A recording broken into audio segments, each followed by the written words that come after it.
Pues mira, la ciencia siempre, lo suelo decir, la ciencia siempre ha llevado a Dios.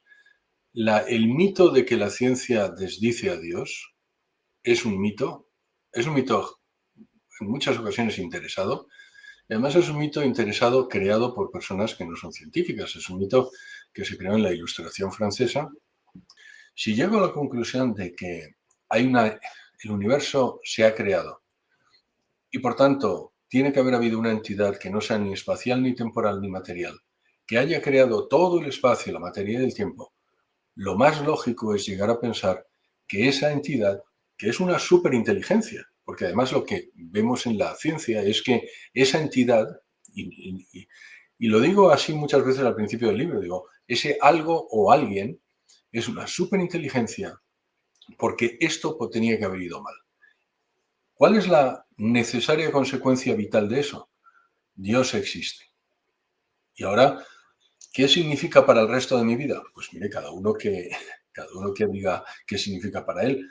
Que el Dios creador no ha dejado el universo a su albur, sino que cada momento donde la cosa podía haber ido mal, Samuel, Dios ha intervenido. Entonces, lo lógico es que no hubiéramos tenido un universo y menos un universo antrópico, un universo que hubiera permitido al ser humano existir. San Agustín en las Confesiones contesta, no preguntéis qué ha estado haciendo Dios antes de la creación porque no había tiempo. La primera persona que se da cuenta de que el tiempo es una entidad creada y que por tanto también puede no existido es San Agustín en las Confesiones. Porque si dice, no, yo creo que Jesucristo es Dios, lo que hizo Jesús es fundar la Iglesia. Si Él es Dios, Él sabe. Porque también se echa, dice, no puedes adorar. Nosotros no adoramos a la Virgen. Vamos a dejarlo claro, porque no adoramos, veneramos a la Virgen. ¿Vale? Glorificamos a Dios y veneramos a la Virgen.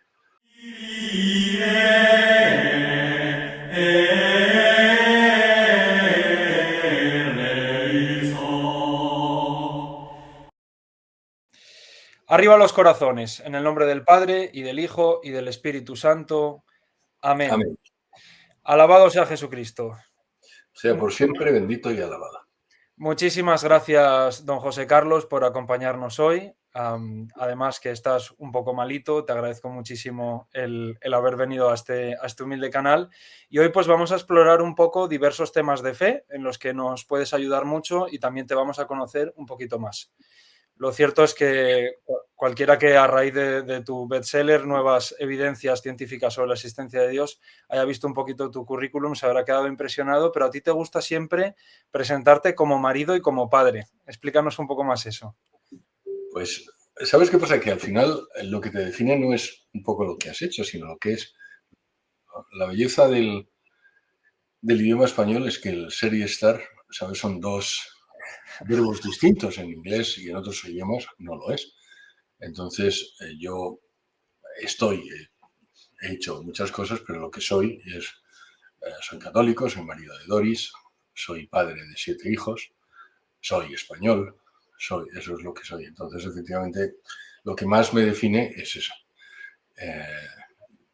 Gracias a Dios, como suelo decir en las conferencias, gracias a Dios, mi mujer se casó conmigo y es lo que yo llamo en el prólogo del libro mi camino hacia el cielo.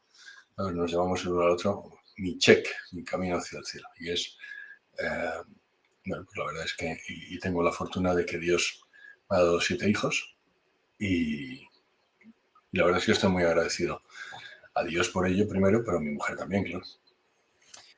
Hay algo que nos ha llamado la atención a muchos católicos en la última época, probablemente en los últimos 5 o 6 años, que ha sido el auge de la apologética. Ha habido una oleada masiva de conversiones, gente predicando. ¿Crees, José Carlos, que se nos olvidó a los católicos por un momento que España vuelva a ser tierra de misión? Yo creo que sí. También es verdad, como sabes, Samuel, yo he estado mucho tiempo fuera de España. Bueno, creo que lo sabes, he estado mucho tiempo fuera de España. Yo he vuelto a España hace 4 años. Entonces, realmente no puedo juzgar. Yo sí sé que cuando he vuelto me he encontrado una España, llevaba 30 años fuera. Me he encontrado una España que había sido muy cambiada y en la que los católicos, muchos católicos, no todos, ni mucho menos, pero muchos, sí estaban lo que llaman las catacumbas. Entonces, pero se habían metido ellos más que les habían metido. También alguno estaba empeñado en meterles en las catacumbas, pero lo cierto es que ellos, un poco cuando digo ellos, en fin, algunos, por ñoñería o por miedos que probablemente no son reales, decidieron que el tema de la fe y el tema del resto de su vida eran cosas distintas. Y esa idea de separar lo que es tu vida de lo que es tu fe es una idea más protestante, si quieres. Si es una idea cristiana, que no estoy muy seguro, pero si lo fuera, sería más calvinista que católica. El católico tiene eso que decía San José María de la unidad de vida. Entonces tú eres católico y lo eres las 24 horas al día, los 365 días del año. No puedes separarlo. Y sin embargo, por alguna razón, católicos que eran y que son fenomenales católicos en su casa, luego cuando llegan al trabajo o en el restaurante, pues blasfeman como los demás. Bueno, pues yo creo que... y ahora, sobre la primera parte de tu pregunta, sí, yo creo que la apologética católica, la apologética es de origen católico y sin embargo es verdad que si uno mira los actuales apologetas son más bien protestantes que católicos. Y son más bien, yo diría que no porque son protestantes, sino porque son, ¿sabes? Hablan en inglés, son gente que son conocidos por hablar en inglés y entonces apropiadamente son protestantes. Pero vamos, la apologética ha sido siempre una rama de la ciencia, digamos, católica. O sea que...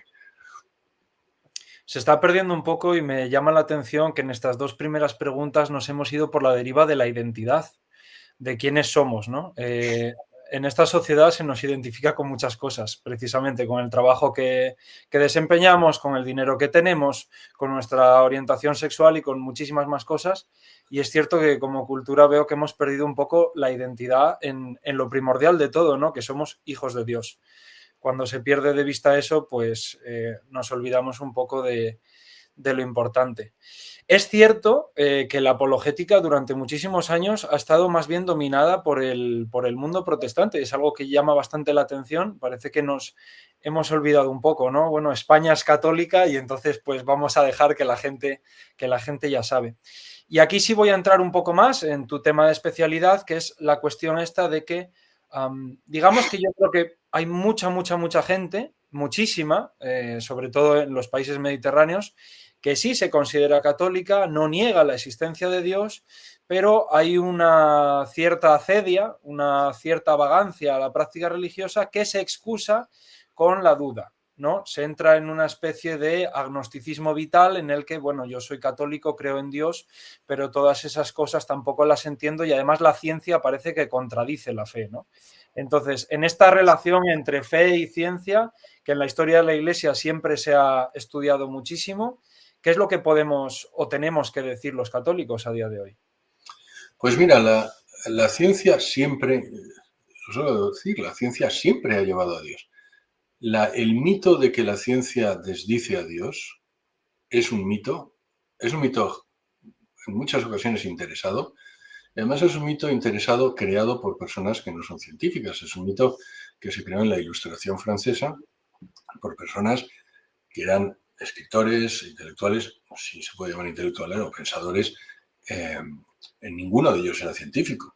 Voltaire no era científico, D'Alembert no era científico, ninguno de ellos era científico, y sin embargo se apropiaron de la ciencia e hicieron creer, es algo verdaderamente fantástico, hicieron creer a los creadores de la ciencia que la ciencia y Dios les desdecía, y los creadores de la ciencia habían sido los clérigos católicos. O sea, hay que recordar que la ciencia se crea en Occidente, en las universidades, y las universidades las crea en Occidente los clérigos católicos. Entonces, es algo, como digo, es un mito interesado. Pero luego lo que ha pasado desde entonces hasta ahora es que hay personas como yo, o no soy el único, pero muchos más, que dicen, no, miren, la ciencia realmente evidencia la existencia de Dios. Pero no lo digo como opinión. Cualquiera que se lea el libro, Max Planck, el padre de la física cuántica, decía eso, decía exactamente, la ciencia impone a Dios. Lo decía todavía más fuerte que yo. Heisenberg decía exactamente igual, Pasteur decía exactamente igual, pero además ahora Francis Collins, el que es probablemente el genetista más importante actual, dice lo mismo. Entonces, no es que los científicos no lo hayan dicho, es que parece que los católicos, o muchos católicos, no se lo creen.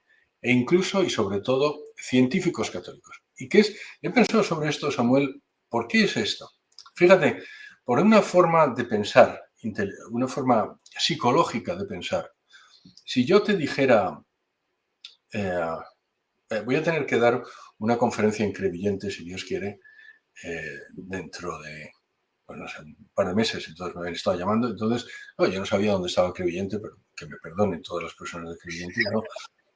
Lo miré y digo, bueno, ¿a cuánta distancia está? Y no tenía ni idea, y les he puesto este ejemplo. Digo, si a un norteamericano que no tiene ni idea dónde está Madrid y Crevillente, le decimos, tú le dices, Crevillente está a 430 kilómetros de Madrid. Y yo le digo, Crevillente está a 20 kilómetros de Madrid y la persona vive en Oklahoma y por tanto no tiene absolutamente ni idea de dónde está Madrid y Crevillente, y le preguntas, lo más normal que diga es, pues tiene que estar a unos 250 kilómetros. ¿Por qué?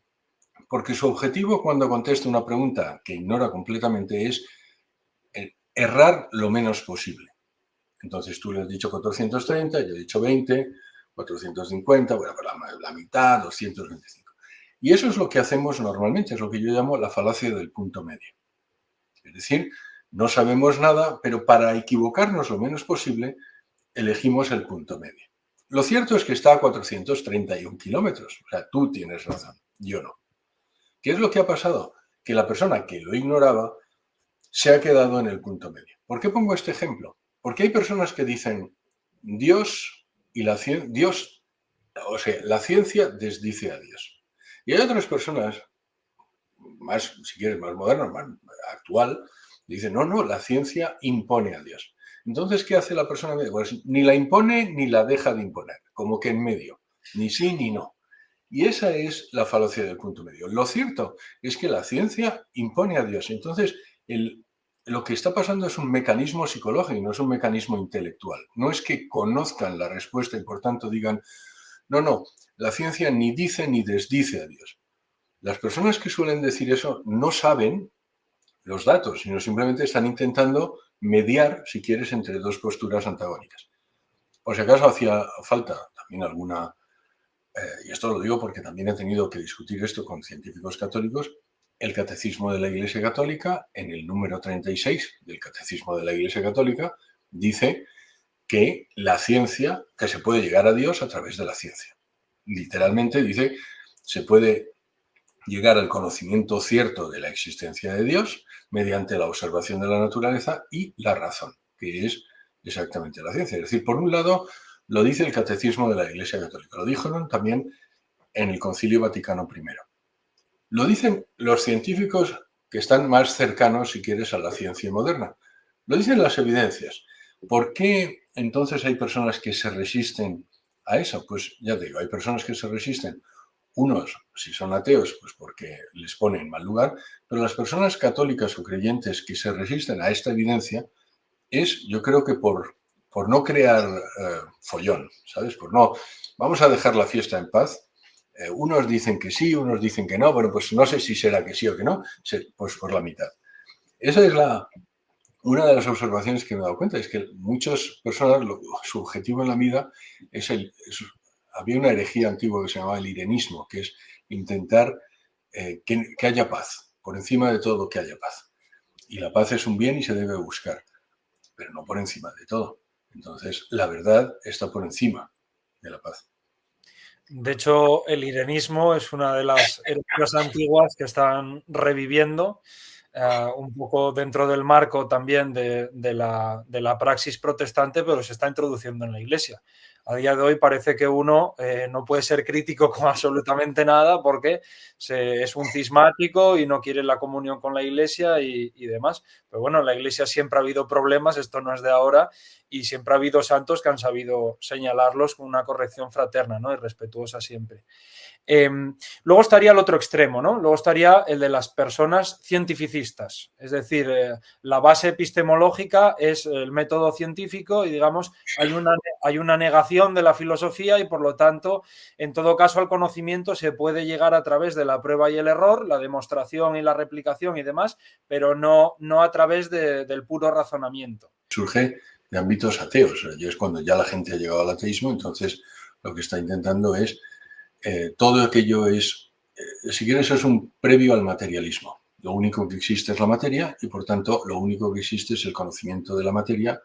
¿Con qué se conoce la materia?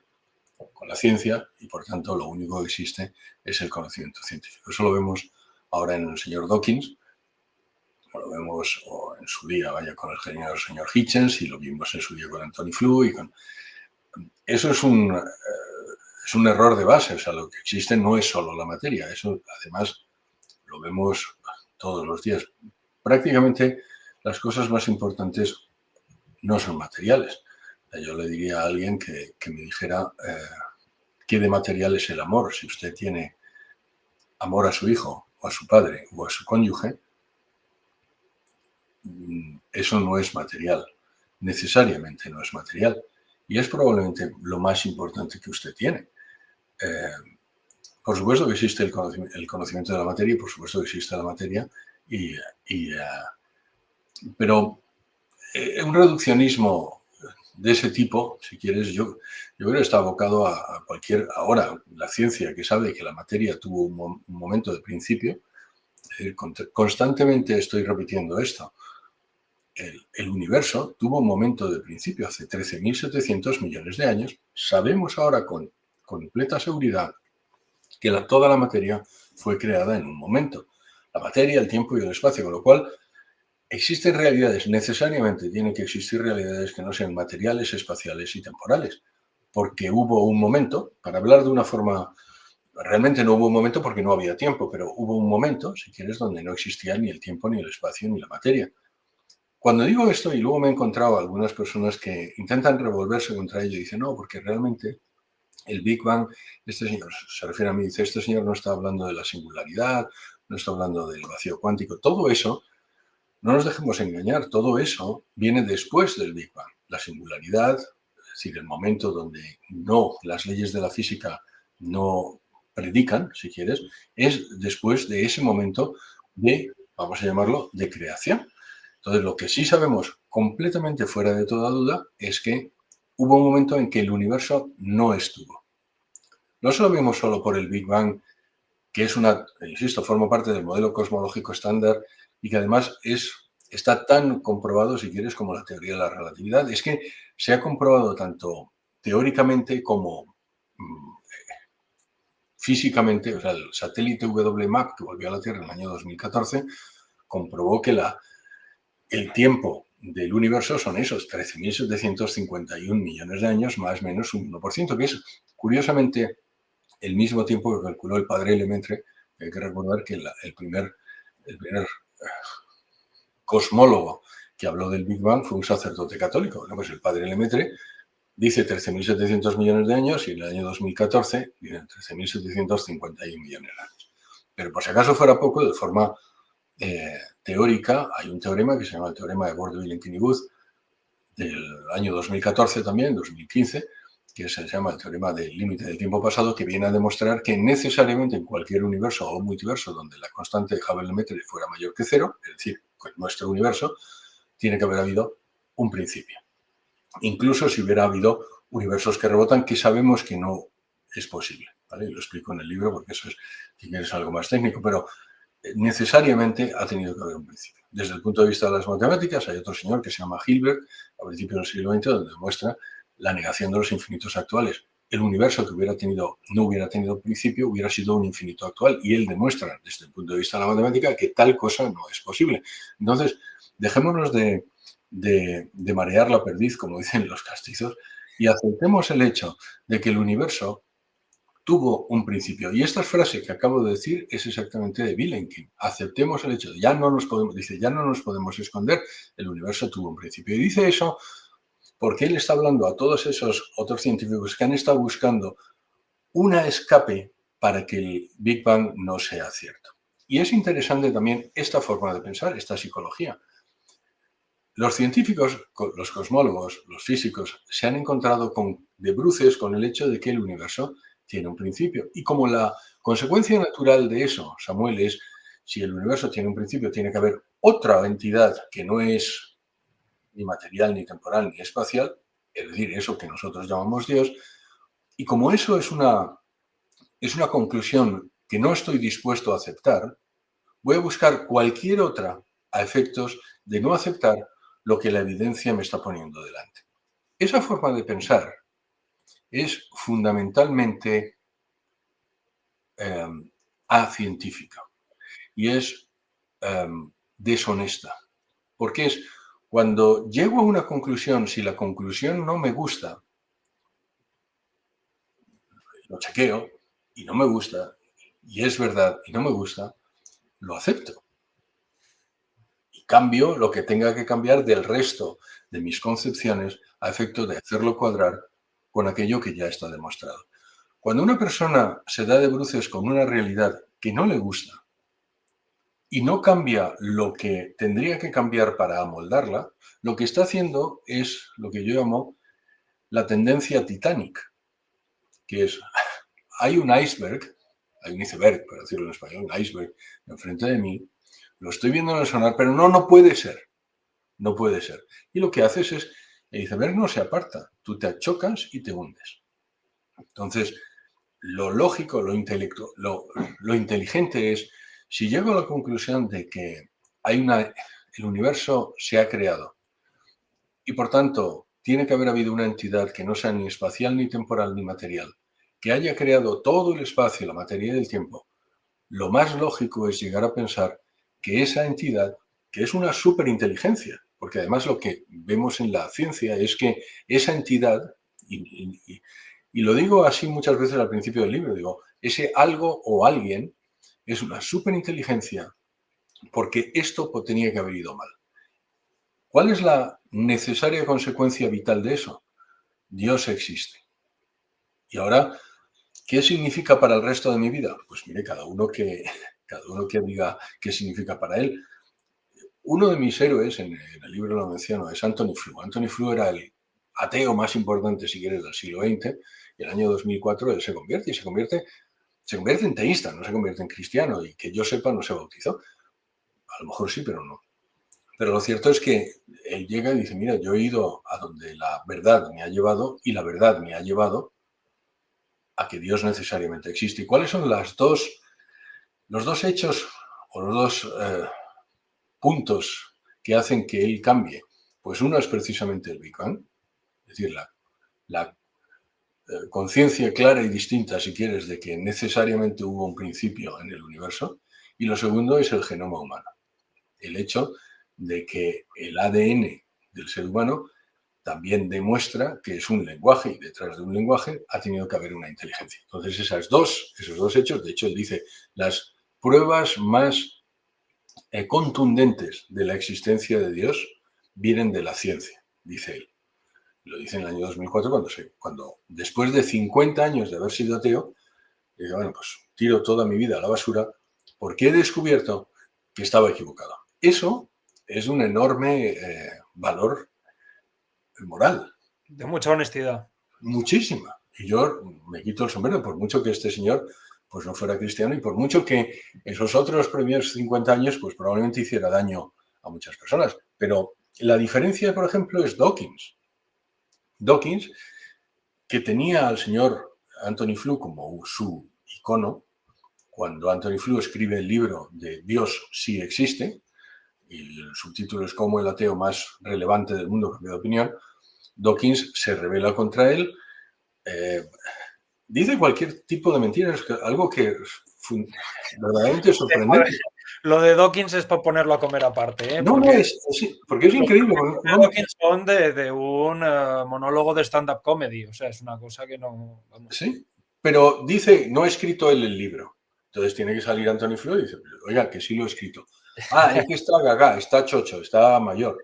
Escribe Anthony Flew un libro, una carta en el Times de Londres y dice, oiga, por favor, que me venga a ver, no me... ¿Sabes? Y sigue metiéndose con cualquier caso con tal de ganar el relato. No quiere ganar los hechos, quiere ganar el relato. Y eso es para mí el paradigma del ateo deficiente moral. Mientras que el otro señor, o sea, el señor Flew, pues es lo contrario. Además, Dawkins tiene una cosa muy interesante, que él es ateo militante, es decir, no solo él, digamos, está en una especie de desesperación filosófica en su vida y no cree en nada y tal, sino que él hace rallies, hace meetings para que la gente deje de creer en Dios y vayan y prediquen al Evangelio las malas nuevas de que Dios no existe, que es una cosa muy, muy interesante. Y bueno, yo... digamos, en esta combinación del argumento cosmológico, el principio Kalam, y el del ajuste fino, que me parece que aplican no solo a la creación, sino también en concreto al genoma humano, que es lo que has mencionado, veo que quizá alguna persona podría decir, oye, es un salto muy grande de pasar a una superinteligencia, digamos, exterior a nuestro plano, digamos, espaciotemporal, a decir que es un Dios personal, ¿no? Y yo creo que aquí habría, digamos, una cosa buena y una cosa mala, ¿no? Partiendo de estos principios. La buena es que la gente deje de imaginarse a Dios como un señor muy viejo con barba blanca, que es una caricatura para niños que hace que la gente pues piense que lo de Dios es absurdo, porque claro, se imaginan a Dios dentro de su plano casi de cómic, ¿no? Pero por otra parte tiene algo malo, ¿no? Que es, digamos, que a la gente le cuesta imaginarse a un Dios más allá del Dios de Spinoza, ¿no? Un Dios necesariamente creador, pero digamos que no necesariamente se implica con el ser humano, ni con su historia, ni da unos baremos morales concretos. Tienes razón. Y ese, si quieres, podría ser un fallo didáctico del approach, o sea, ¿cómo se dice? De la aproximación que yo he tomado con el libro. ¿Por qué? Porque la forma que, por ejemplo, cuando yo de las conferencias siempre empiezo y digo, bueno, si ustedes son católicos, hay tres cosas que ustedes... Le voy a resumir el credo en tres cosas. Dios existe, Jesucristo es Dios y la Iglesia Católica es la verdadera. Es la que fundó Jesucristo. Eso es lo que nosotros creemos. Y en el libro trata solo de la primera de esas cosas. Dios existe. No trata de Jesucristo es Dios y la Iglesia Católica es la verdadera. Hay evidencias para las dos otras cosas, pero lo he dejado fuera del libro para no empañar, si quieres, el primer mensaje, porque es un libro más bien dedicado a los agnósticos, a aquellas personas que están buscando honestamente la existencia de Dios. Yo creo que una vez que están allí, pues, y además lo he visto muchas veces, Samuel, personas que me escriben y gente que, ¿sabes? Pues mira, hoy he estado hablando con un sacerdote porque hay un joven de Elche que me ha dicho que se quiere bautizar, entonces pues lo estoy intentando poner en contacto. Entonces yo sí creo sí me he dado cuenta que hay personas que hacen el camino, o sea, una vez que llegas a Dios, pues luego naturalmente es un Dios que sí se implica en el ser humano y entonces eso nos lleva a Jesucristo y tal. Pero es posible que no. Como tú dices, es posible que una persona llegue, bueno, pues mire, esto lo único que me demuestra es que existe un Dios creador, un deísmo, si quieres, y se queda. Realmente el libro termina en el teísmo, ¿sabes? Yo suelo decir, está el deísmo, que es un Dios, existe Dios, pero que no se implica en el tema de los humanos. Está el teísmo, que es un Dios personal, como tú dices. Luego está la persona religiosa, es decir, oye, además, Dios, en el caso del cristianismo, Dios se ha encarnado, es Jesucristo, se ha hecho hombre y ha venido para salvarnos. Y luego ya está, si quieres, la práctica, que sería, bueno, pues esto fundó la Iglesia y la Iglesia es la que me lleva, si quieres, a Jesucristo. Bien. Es posible que la gente se quede en ese punto, pero tendría que ser en el teísmo, porque en el libro también hay evidencias de que el Dios creador no ha dejado el universo a su albur, sino que cada momento donde la cosa podía haber ido mal, Samuel, Dios ha intervenido. O sea, hace 5.000 millones de años aproximadamente, aparece la constante cosmológica. La constante cosmológica es lo que hace que el universo no colapse. Lo lógico es... Lo lógico es que no hubiera habido un Big Bang. Lo estadísticamente probable, de hecho hay un señor que se llama Roger Penrose, que es Premio Nobel de Física del año 2020, que calcula cuáles son las posibilidades de que tengamos un universo con la entropía, es decir, con el nivel de orden que tenemos actualmente, y él dice es una entre 10 elevado a 10 elevado a 123. Ese número es tan grande que es imposible de calcular. Entonces, lo lógico es que no hubiéramos tenido un universo, y menos un universo antrópico, un universo que hubiera permitido al ser humano existir. Pero, una vez que nos ha tocado la lotería 10.000 millones de veces, y ¡jo, qué suerte!, lo lógico también es que ese universo hubiera colapsado varias veces, por distintas razones. Una de ellas es por el hecho de que no existía la constante cosmológica, que es la que hace que el universo se siga expandiendo. ¿Por qué? Por la fuerza de la gravedad, lo lógico es que todo el universo hubiera terminado en una cosa que se llama el Big Crunch. ¿Por qué no pasa? Porque mira tú por dónde, mira tú qué suerte, aparece la constante cosmológica. Lo lógico, lo estadístico, no digo lógico, es estadísticamente probable, es que no hubiera habido vida. Es enormemente improbable que hubiera habido vida. Lo estadísticamente probable es que no hubiera habido vida inteligente. Y sin embargo, cuando aparece la vida es justo cuando se calienta, perdón, cuando se enfría la Tierra, justo, fíjate qué casualidad. Y luego está la explosión cámbrica justo cuando tendría que aparecer. Entonces, parece que sí, que hay esa superinteligencia interviene en el proceso de la humanidad para que vaya en una dirección. Y luego, pero hasta ahí podemos llegar, si quieres, hasta ahí puedo leer. Y el libro no habla después. Pero muchas veces, Samuel, te voy a decir, hay una pregunta que viene después. Digo, bueno, ¿y cuáles son las evidencias de que Jesucristo es Dios? Y sí las hay desde la ciencia también. Las hay muchas, las hay desde la arqueología, las hay desde la historia, pero también las hay desde la ciencia. Hay solo una religión que coincide con lo que dice la ciencia al respecto del Big Bang, y esa es la religión judía. La religión judía es la única religión que habla de que ha habido una creación desde la nada, creación ex nihilo.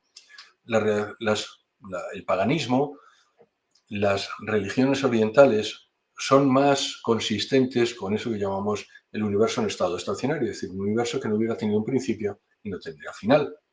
De hecho, los paganos pensaban que la materia era eterna y los primeros ateos pensaban que eran materialistas porque decían, pues la materia no se ha creado y no necesitamos a Dios. También los paganos se metían con los cristianos y con los judíos porque decían, bueno, ¿qué es lo que ha estado haciendo Dios antes de la creación del universo? Y era la contestación a eso, la primera persona que lo hace es San Agustín. San Agustín en las Confesiones contesta, no preguntéis qué ha estado haciendo Dios antes de la creación porque no había tiempo. La primera persona que se da cuenta de que el tiempo es una entidad creada y que por tanto también puede no existido es San Agustín en las Confesiones, que tiene narices, sabes que en el siglo IV, eso demuestra que solo a través de la inteligencia se puede llegar a ese conocimiento. Pero bueno, lo cierto es que solo hay una religión que habla de esto, y esta es la religión judía. Y como, por tanto, la religión judía, las que devienen del judaísmo y, por tanto, el cristianismo que hereda esto del judaísmo, pues también piensa lo mismo, piensa que el universo se creó en algún momento. Y el Islam, si quieres, también. Pero claro, si te vas al judaísmo, hay una serie de señores que se llaman profetas que dicen que otro señor, que es el Hijo de Dios, y se entienda aquí, por favor, lo digo para aquellos que a lo mejor pertenecen a alguna secta, Hijo de Dios significa que tiene la misma naturaleza que Dios, lo digo porque a veces es confuso el lenguaje, ¿sabes? Esto es una traducción al griego del arameo, entonces, bueno, pues Hijo de Dios significa aquella persona que tiene la misma naturaleza que Dios, es decir, Dios, y nos dice Isaías cómo morirá, y nos dice Isaías que nacerá de una virgen, nos dice Miqueas dónde nacerá, y dice que nacerá en Belén, y nos dice Daniel cuándo nacerá, y nos dice, y así un montón de profetas. Cientos de años antes de que Jesucristo Cientos de años, cada uno 200, 300, 400, 500 años antes del nacimiento de Jesucristo van diciendo, el Hijo de Dios es el Mesías, nacerá en Belén de Judá. Por eso, ahora que acabamos de celebrar la Navidad, cuando Herodes pregunta a sus adláteres dónde ha nacido el Mesías, dice en Belén de Judá. ¿Por qué? ¿Por qué? Porque están interpretando la profecía de Miqueas. Entonces él sabe que ha nacido en Belén y por eso mata a los inocentes alrededor de Belén, que por cierto es un hecho que también es histórico. Todo esto, además, lo que es gracioso es que la gente se lo ha tomado casi como el cuento de la Caperucita Roja, pero no es cierto. Vamos a ver, hay verdades, quiero decir, hay evidencias arqueológicas que demuestran que todo esto pasó. De hecho, el tema de la matanza de los inocentes aparece en un texto precisamente anticristiano. Pues la única religión que coincide con eso que nos dice la ciencia es al final el cristianismo. Y luego, yo sí reconozco que para creer en Jesucristo sí se necesita fe. Así como que para creer que Dios existe, yo creo que no se necesita fe, y voy a explicarlo. Tú puedes llegar al conocimiento de la existencia de Dios sin necesidad de tener fe religiosa, es decir, simplemente pensando. Para llegar a que Jesucristo es Dios, sí necesitas fe religiosa. Fe religiosa, eso implica también una voluntad de creer. Y por tanto, una persona puede no creer por voluntad. Yo por eso sí digo que para creer que Jesucristo es Dios, sí se necesita fe religiosa, y entiendo, y es importante también otra vez que los católicos recuerden qué significa la fe. La fe no es solo un don, no es solo un don, es una moción del entendimiento bajo el imperio de la voluntad asistida por la gracia, y por tanto es un don. Si Dios no quiere, no tienes fe. Pero bueno, yo creo que te he contestado. Básicamente, sí, Dios no es solo Dios deísta, es un Dios personal. La ciencia lo que demuestra es que hay un Dios personal, pero sí es verdad que para pasar a la existencia, a que Jesucristo es Dios, ahí sí se necesita fe. Ahora, la principal razón por la que las personas no tienen fe, hay que recordarlo, no es porque Dios no se la dé, sino porque ellos no quieren. Lo digo porque muchas veces yo me he encontrado con, a mí me gustaría tener la fe que tienes tú. Yo, pues tenla, ¿sabes? Yo recuerdo en un entrenamiento, cuando era consejero delegado, digamos un entrenamiento que se llama Los 7 hábitos, y el tipo que lo creó es Steve Covey, un tipo fantástico.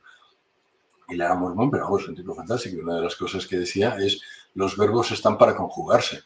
¿Sabes? Digo, bueno, yo es que no puedo creer. Bueno, pues cree.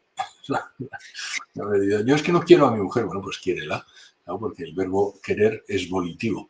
Entonces, pues, conjúgalo.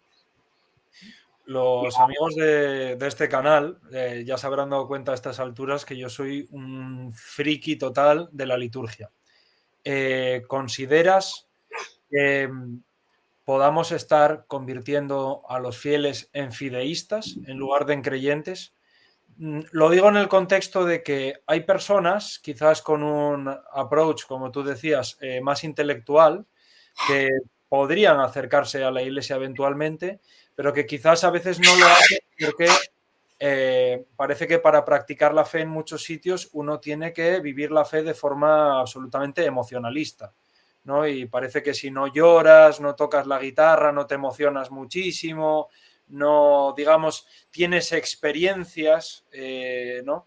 Pues como que no es para ti. Y quizás ese infantilismo sano que tenemos que buscar, el que Jesús decía que el que no sea como un niño no entrará al reino de los cielos, quizá tenga que estar más en el corazón que en las manifestaciones externas, ¿no? O sea, no sé si estarás de acuerdo conmigo, pero he visto en muchas ocasiones que una persona interesada en conocer a Dios desde un punto de vista quizá más intelectual, pues lo llevas a un sitio donde parece que se le obliga a comportarse de forma infantil y pues eso le produce rechazo. Y mi respuesta a eso es, no dejes que te quite la fe un mal cura o una mala liturgia. No dejes que te quite la fe una mala celebración de la misa. Lo bello que tiene el catolicismo es que, siendo católicos todos, vamos a ver, casi todos, como decir, porque no todos los que se llaman católicos lo son, porque no están en comunión con lo que creemos, pero suponiendo que lo son, si quieres, hay gente que le gusta más la guitarrita y hay gente que le gusta más el acordeón y hay gente que le gusta más la liturgia. Entonces, yo, por ejemplo, sí soy de los que considera que yo cuando vivía en París tenía la fortuna de que la iglesia a la que tenía el Novus Ordo y el antiguo. Entonces, de vez en cuando yo iba a la misa en latín y a vez en cuando iba a la misa, la mayor parte de las veces, si quieres, porque a mí me gusta más el Novus Ordo que la misa en latín, pero yo considero, la iglesia considera, lo que yo considero es exactamente igual, pero lo que la iglesia considera es que eso es una riqueza. Y además lo entiendo. Bueno, es verdad que muchas veces yo lo que no tenía era el tiempo para estar a lo mejor 2 horas en un rito, pero en España tenemos la ventaja también, tenemos el rito en Toledo, hay un par de iglesias que tienen el rito mozárabe, ¿ves? ¿Sí? Sí. Y somos el único en el sitio en el mundo donde lo que pasa es que es verdad que la misa pues tardas 2 horas. Yo cuando he vivido en países ortodoxos, porque he vivido en Rusia, he vivido en Ucrania, he vivido en donde la mayoría es ortodoxa, si quieres, en Grecia, pues he ido en ocasiones a la celebración ortodoxa. Entonces, no es lo mío, pero yo reconozco que es una belleza también. Y eso se parece mucho al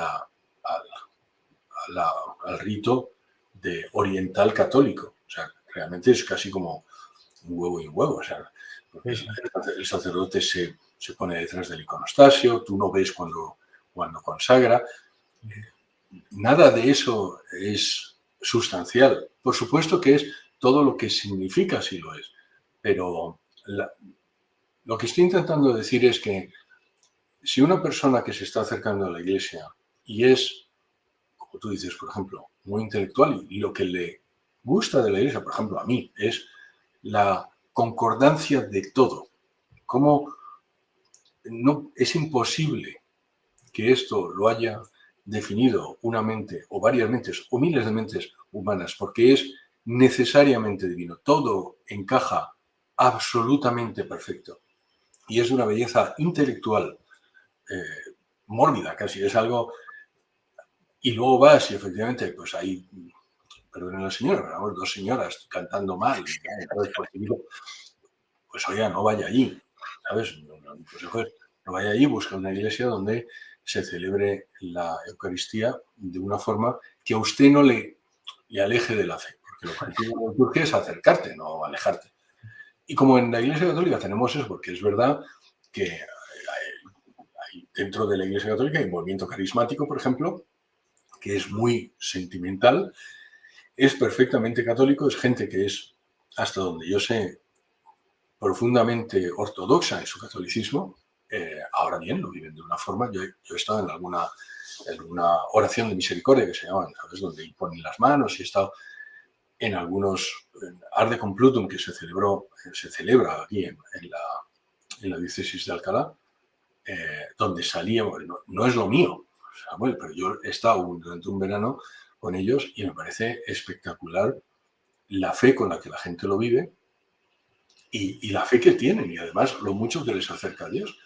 Entonces, bueno, pues está eso. Y del mismo modo que estaba Santo Domingo, que era intelectual, y San Francisco, que hay que recordar que les decía a sus frailes que no podían ni leer porque eso podía alejarles a Dios. Y los dos son santos, y los dos son santos de la Iglesia. O sea, la belleza de Ocú, y además eran amigos. O sea, Santo Domingo y San Francisco eran amigos. Y Santo Domingo era, ¿sabes? Tiene usted que aprender todo porque tienes que convencer a los herejes con la palabra y por tanto eran gente profundamente intelectual. De hecho, Santo Tomás de Aquino era dominico, probablemente el hombre más inteligente de toda la historia de la humanidad, era dominico, y sin embargo San Francisco él decía, el poverelo, decía, no, es que no leáis porque es que todo eso te aleja. Bueno, pues, oye, uno elija a Santo Domingo, otro elija a San Francisco y el otro a los de en medio. Entonces, sí, la respuesta es sí. Yo me he encontrado con liturgias o gente, ¿sabes?, donde yo no volvería, ¿sabes? O donde el sacerdote, yo creo que no, ¿sabes?, no celebra con la unción necesaria. hay que recordar que el sacerdote cuando consagra tiene a nuestro Señor en las manos. Yo en ese momento, ¿sabes? Lo miro, o sea, cuando el sacerdote levanta la hostia, lo miro, ¿sabes? Le doy muchísimas gracias y luego cuando el sacerdote baja, pues ¿sabes? Simplemente le alabo, le adoro, vaya, hago una postura de adoración. Entonces, cuando el sacerdote está haciendo como quien lava, pues a mí no me... Por supuesto que sigue siendo Dios, o sea, no, en nada cambia la transubstanciación, en nada cambia los hechos, es simplemente como lo vive el sacerdote o como lo ven aquellos que tienen la liturgia. Para mí, una liturgia que está bien, ¿sabes? Pulcra, vamos a decirlo, pulcra en el sentido también de bella, a mí me acerca a Dios y la liturgia está para eso. Respuesta corta. Si uno se está acercando a la iglesia, va a una misa que no le acerca, que no vuelva, porque hay otras. ¿Sabes? La ventaja es que se vaya la ventaja que tenemos en España. Sí. ¿Sabes? Cuando yo he vivido en otros países, pues no. En Israel, cuando vivía en Israel, pues oye, tenía que ir a la que tenía que ir, porque era la que había en Gaza, perdón, en Gaza, en Jafo. Pero bueno. Bien. Imaginemos que damos este salto de fe que hace que nuestra vida cambie, porque cuando uno reconoce la soberanía de Dios sobre la vida de uno, pues las cosas cambian, uno ya no puede vivir igual que vivía, ¿no? Digamos que uno da este salto de fe y dice, vale, Dios existe, Jesucristo es Dios, me baso en la evidencia histórica, en las profecías, en los milagros testificados por cientos de personas, en lo absolutamente inexplicable de su resurrección, en, digamos, la concordancia científica sobre las marcas de la pasión, la forma de tener las heridas, de todas estas cosas. Pero, digamos, ¿por qué? Hay mucha gente que dice, ¿y por qué relacionarme con Dios de una forma organizada, religiosa? Es decir, ¿por qué yo no me puedo confesar directamente con Dios mis pecados? ¿Por qué yo en mi casa leyendo la Biblia no puedo ser cristiano? ¿Por qué tengo que, digamos, someterme a otros hombres que son pecadores como yo? ¿Por qué tengo que estar de acuerdo con todo lo que una institución diga que es verdad de fe, que es un dogma? Porque yo no puedo negar algún dogma o creer en alguna cosa que la iglesia, pues, o alguna iglesia enseña que es herética. ¿Por qué relacionarme con Dios de una forma, digamos, establecida por los hombres? Nosotros sabemos que no lo ha establecido el hombre, ¿no? Pero a una persona que razona de esta manera, ¿qué le dirías, José Carlos? Pues que sea consecuente con la primera que ha dicho. Porque si dice, no, yo creo que Jesucristo es Dios,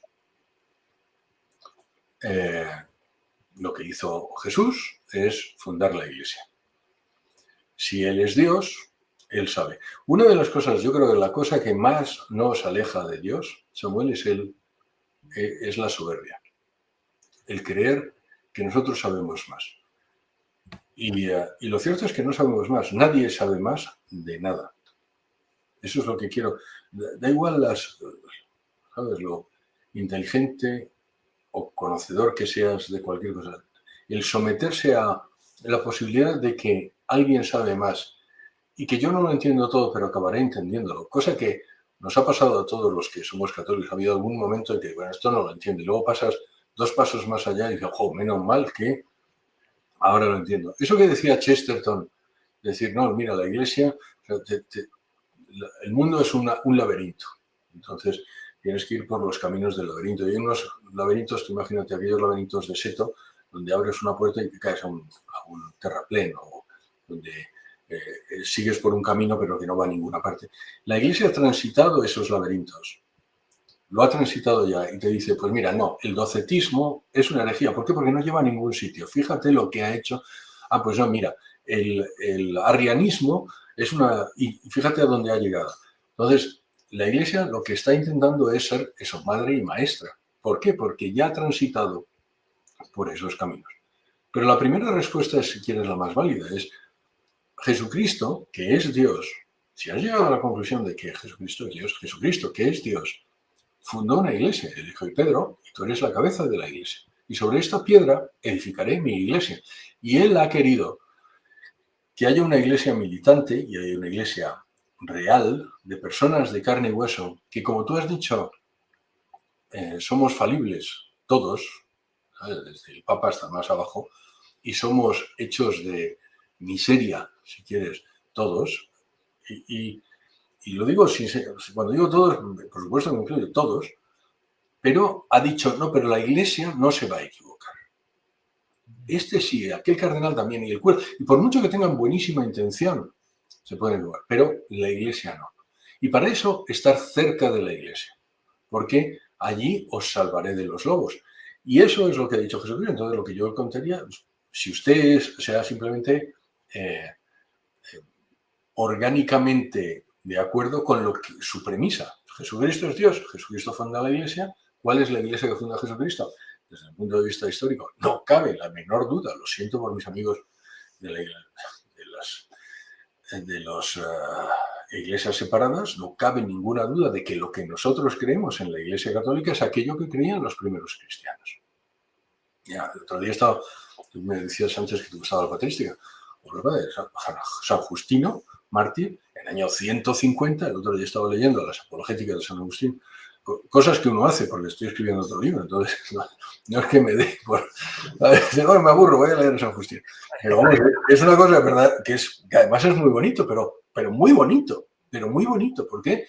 Pues la apología, libro primero de la apología, en el número 66 de San Justino, habla de la Eucaristía. Y te lo lees, Samuel, y te das cuenta de que en el siglo I los primeros cristianos hacían lo mismo que tú y que yo. La misa esencialmente en sus partes está igual. Y sabes, y te pones a llorar y dices, Dios mío, y está este hombre escribiendo en el año 150 diciendo, no, hay un presbítero que se habla. Primero se leen las memorias de los apóstoles. Dice, las memorias de los apóstoles, son los evangelios, vaya. Se lee. Luego el presbítero sale y nos comenta cómo esto nos afecta a nosotros, es decir, la homilía.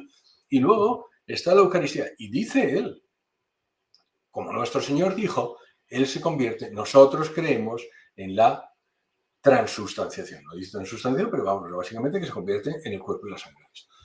Eso lo creen los primeros cristianos. Entonces, lo que somos no somos más que herederos de aquellos que vieron a Jesucristo y que dicen, eso es lo que Él nos ha enseñado. Entonces, ¿qué es lo que yo le diría a la persona que, primero, que tenga confianza en Jesucristo? Porque si es Él el que lo ha dicho, no se puede equivocar. Una de las cosas que tiene Dios es que Dios no miente. Dios no miente. Entonces, yo sé que hay veces que es difícil estar de acuerdo con todo lo que dice la Iglesia en todo momento, en cada... ¿sabes? Lo sé perfectamente, lo sabemos todos. Pero es la Iglesia y es nuestra madre y es la que fundó Jesucristo. Entonces, punto redondo. El equivocado soy yo. Y eso es lo que quiero decir. El equivocado soy yo. Decir eso es no dejarse llevar por la soberbia. La soberbia es lo que hizo que Satanás se levantara contra Dios. La soberbia es el mayor de los pecados. Es lo que ha hecho que los herejes se levanten contra la Iglesia. Yo sé mejor, yo lo sé mejor. Y como decía también Chesterton, todas las herejías tienen un pozo de verdad. Él decía, la herejía es una verdad que se ha vuelto loca. Por supuesto que sí. Claro que sí. Cuando digo herejía, insisto, desde el gnosticismo hasta el luteranismo, me da lo mismo, elige la que tú quieras. Tienen un pozo de verdad y además hay que apreciarlo, pero lo cierto es que lo que está generalmente detrás es yo sé mejor que la Iglesia de los 2000 y pico años, que aquel que fundó. Y lo que nos dijo Jesús es, yo no voy a dejar solo a la Iglesia. Entonces, ¿sabes? Y luego dentro de la Iglesia también hay que reconocer, pero esto ya es para nota, que hay cosas en las que tienes que creer, todos los dogmas, hay cosas en las que pues puedes tener perfectamente opiniones, ¿sabes? Y como tú decías al principio, oye, en la carta de Pablo critica a Pedro. ¿Sabes? Pablo le dice a San Pedro, oye, que te estás mal comportando. ¿Sabes? Y Santa Catalina de Siena critica al Papa y no pasa nada. Ahora, Lo digo porque cuando yo vivía en Israel, me acuerdo de una de estas conversaciones con señores que son judíos, me decían, pero es que vosotros lo que creéis es que el Papa es Dios. Digo, cuidado, cuidado. No, en absoluto, vamos, nada. Y entonces, claro, ellos, ¿sabes? En una simplificación, lo decían, bueno, ¿cómo vas a creer tú que el Papa es Dios? Digo, no, por supuesto que no lo creo. Ni él lo cree, vaya, vamos para entenderlos. Así, no lo cree nadie.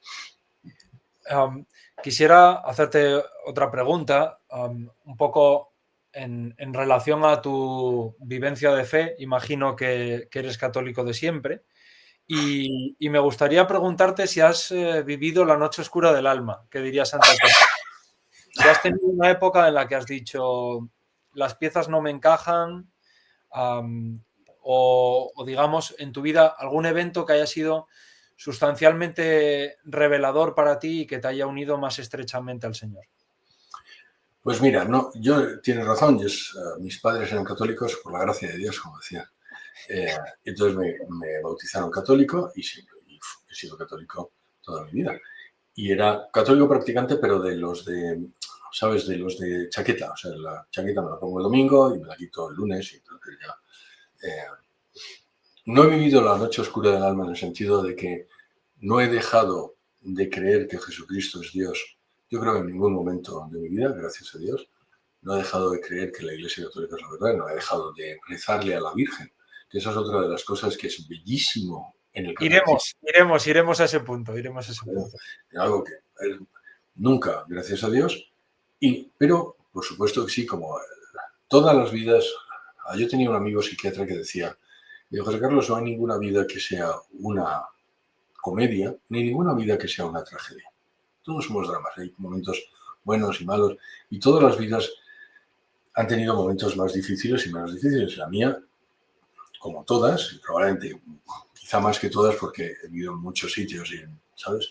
Pues sí, entonces yo me acuerdo que donde yo me tomé más la fe en serio, porque la fe para mí era, como te digo, un adláter, no me definía. Lo que habíamos dicho al principio de la conversación, ¿cómo te defines tú? Pues yo ahora me defino, pues probablemente la primera palabra que salga sea católico, y luego pues, español, no sé, marido, incluso antes que marido de Doris, probablemente sea católico. Eso no era así. Y eso me pasó en Israel. Yo viví en Israel, además era el director general, consejero delegado de una compañía multinacional americana, que yo llevaba a Israel y Gaza y Cisjordania y, ¿sabes?, en el Oriente Medio. Y llegué cuando prácticamente iba a haber paz, que eran los acuerdos de Taba, que había firmado Ehud Barat con Arafat, y luego se empezó la segunda intifada, y aquello, como dicen los americanos, hell broke loose, que es algo así como el infierno se metió entre nosotros. Y entonces viví durante 3 años, más de 3 años, 4 quizá, en aquella época en Israel. Me tocó vivir la guerra de Irak, me tocó vivir la segunda intifada, me tocó vivir el 11 de septiembre, yo vivía en Israel, en Tel Aviv, y entonces muchos temas personales pasaron, ¿sabes? Mi mujer se fue, los niños también, cosa que los Scuds, es decir, Saddam Hussein mandaba Scuds, unos cohetes que los mandaba a Israel. En Israel, como yo no era judío y yo no era israelí, pues a mí no me habían dado máscara de gas, entonces todo el mundo tenía máscara. Yo era gracioso porque yo era, digamos, el jefe y todo el mundo con su máscara de gas y tal. Pero gracias a Dios conseguí máscara de gas, conseguí atropina, tenía un refugio contra bombas. Entonces aquella es una sensación tan estresante, tan anormal en todo, porque lo cuentas ahora y no te das cuenta de lo que es desde por la mañana hasta por la noche, ¿sabes?, viviendo en una situación completamente anormal. Y además estaba solo. El caso es que es cuando, no es que me cayera del caballo camino de Damasco, porque no es eso lo que pasó, pero sí me acuerdo que leía un libro que se llamaba, era un libro sobre arte en la Edad Media, hablaba del movimiento de Memento Mori, recuerda que te vas a morir. Y entonces aquello me hizo pensar, digo, oye, recuerda que te vas a morir. Y esto lo he contado en alguna conferencia, recuerda que te vas a morir. De hecho, lo he contado en conferencias de negocios. porque a mí me sirvió mucho. Recuerda que te vas a morir para mí significó 3 cosas. La primera es, vive cada momento como un regalo, porque lo es. Y esto es lo que le diría a todas las personas que nos están viendo. Este minuto que tú tienes es porque Dios lo quiere. Y si Dios no quisiera, nosotros el siguiente respiración no la daríamos. Entonces, da gracias por eso, porque es un regalo. Cada momento, cada minuto, cada cosa que tenemos, cada sorbo del café que tomamos o palabra que decimos es un regalo de alguien que nos lo da y que puede no darnos. La segunda cosa es, recuerda que te vas a morir significa también que te van a juzgar. Y esto es algo que también, bueno, en muchas ocasiones, muchos sacerdotes les cuesta decir, pero lo cierto es que Jesucristo habla tanto del infierno, o habla más del infierno que del cielo, y habla del juicio repetidas veces. Entonces, no lo podemos obviar. Como he dicho al principio, Jesucristo no puede mentir. Entonces, Él nos dice que al final de la vida habrá un juicio. Es con muchísima diferencia el personaje bíblico que más habla del infierno. Por eso es estresante que a veces hayamos caído en esta suerte de misericorditis donde, bueno, la apocatástasis, ¿no?, que está condenada por la Iglesia, todo el mundo se salva, no hay nada de lo que preocuparse. Y así es que no evangelizamos, así es que no llamamos a la conversión, así es que no llamamos al arrepentimiento. Si entender que Dios por ser bueno no es justo y se salva a todo el mundo, pues entonces cerramos la iglesia, no celebramos la Santa Misa porque ¿para qué? ¿Para qué vas a llamar a la conversión si es que todo el mundo va al cielo, si es que todo... Y eso no estaría mal, Samuel, si fuera verdad, pero es que no lo es. Claro. Es el problema. Oye, yo celebré la iglesia, no, porque nos vamos todos, fantástico, pero es que no lo es. ¿Por qué no lo es? Porque aquel que pudo decirlo, lo dijo. ¿Quién es aquel que pudo decirlo? Dios. Dios dijo, señores, y a mi derecha estarán los corderos y a mi izquierda estarán los cabritos. Y allí estará el rechinar de dientes. Y está el fuego eterno. Y lo dice repetidas veces, 17 veces distintas, habla del infierno. Entonces, eso también significó para mí, oye, hay muchas cosas de las que no estoy orgulloso, pero vamos, todos los días. Alguien me preguntaba el otro día, dice, ¿se puede vivir sin pecar? Digo, pues sí, se puede vivir sin pecar, la Virgen lo hizo, Jesucristo lo hizo, pero yo no. Yo no sé si hay algún otro probablemente, pero vamos, no, los santos pecaron, entonces no.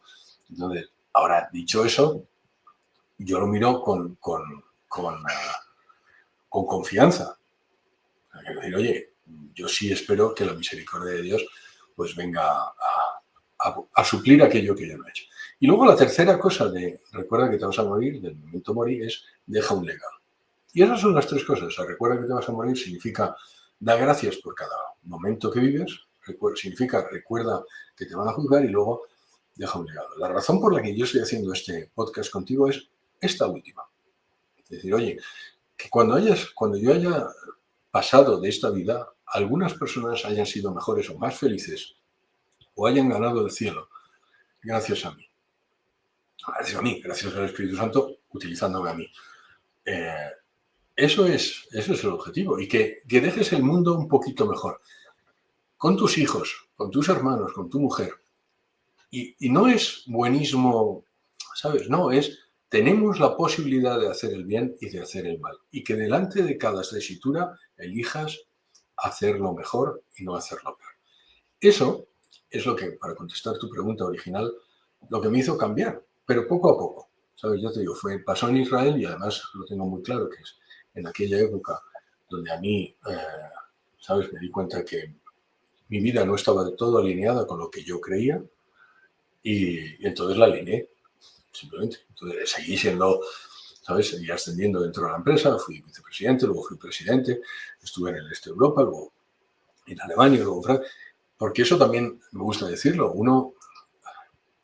Nosotros los laicos, Dios nos ha llamado a vivir dentro del mundo, no a ser sacerdote. Yo no tengo vocación de sacerdote, lo digo porque la gente piensa, bueno, este tipo habla no, mire, yo era un empresario, soy un empresario, de hecho soy consejero de la Segunda Mesa, pero simplemente el catolicismo es lo que me define. Y entonces yo lo que le voy diciendo a la gente es, ¿quieres tener vida eterna?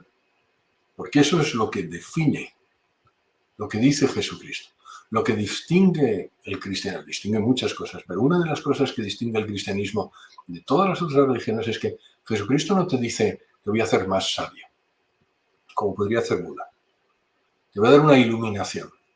No, te voy a dar vida eterna. Y eso es la pena. Entonces, eso es la pena. Y eso es lo que le estoy diciendo. ¿Tú quieres tener vida eterna? Porque depende de ti. Yo creo que también hay un concepto particularmente cristiano que a mí me gusta mucho, como consecuencia de la encarnación, digamos, en esta dimensión kenótica del Evangelio, donde Dios se abaja para convertirse en uno de nosotros, luego está la contrapartida, ¿no? La teosis. El que la vida eterna en la teología cristiana significa convertirse en Dios, estar en comunión auténtica con Él.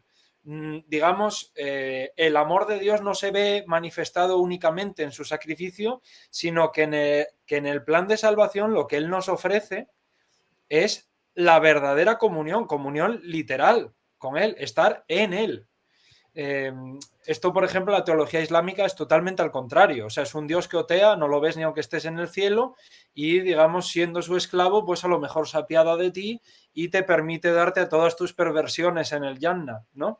Pero, digamos, no llegas a entrar en contacto con la divinidad.